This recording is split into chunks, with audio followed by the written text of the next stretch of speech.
More on the airstrike in Iraq. Let's bring in Qanta Ahmed, visiting fellow with the Independent Women's Forum. Qanta, how impactful is the killing of Iranian commander Qassem Soleimani? I mean, he was a mastermind of terrorism, right? Tremendous. This is more significant and more far-reaching than the capture of Saddam Hussein, than the execution of bin Laden, than the grisly end that Baghdad came to in the U.S. operation recently launched from Erbil. This is a monumental and pivotal event, an event that is being celebrated by millions upon millions of Muslims around the Middle East. I've just spoken to friends in Iraq who confirmed that people are greeting each other with congratulations at the news of this death and congratulating President Trump. He was reviled. He was an architect of Iran's ambitions for hegemony in the region. He has turned Lebanon into a puppeted, castrated state at the mercy of Hezbollah. He's been responsible for activities in Yemen. He created the Lebanonization of Syria that now threatens Israel. The calls from Democrats and European leaders for restraint are so morally bankrupt and offensive. Where were their calls in the last 40 years of the activity of the Al-Quds? And with Europe, remember that they have economic interests in maintaining relations with Iran.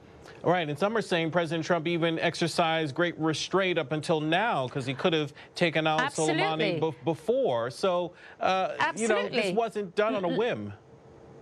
Exactly. Look at the events of 2019 with the Iranian strikes on oil tankers in the Persian Gulf, or the Arabian Gulf, rather, with the shooting down of an American drone, where the president was contemplating a strike and did not do one, with the incredible assault on Saudi Arabia on a huge oil installation.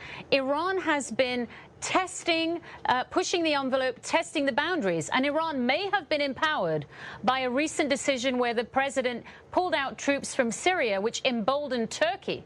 So this shows us that when we leave the region, it really gives fuel to those actors that want to subjugate and promote their Islamist ideology. Iraq, protesting at the assault on its sovereignty, that is almost laughable. Iraq has given up its sovereignty in Baghdad to Iran and is collaborating. Qassem Soleimani chose the Iranian cabinet that's now holding power. Quickly, Kurdish regions where they have autonomy. Yes, please. Sure. But quickly, I mean, do you fear that we're on the brink of war here with Iran? No, I think that Iran is going to retaliate. It has a number of choices, but it will be strategic, and the United States will be prepared for that. We can expect that we have to protect our regional interests. There will be military and civil naval operations that have to be protected, embassies, personnel. But we can also retaliate with cyber warfare. We have incredible intelligence, and we have huge allies in the Sunni community, all of whom, in many countries, want to see the demise of this regime. And that is on the cards. So if Iran makes the wrong move, that is the end of the Iranian regime. Qanta Ahmed, visiting fellow with the Independent Women's Forum, thank you for your perspective on this.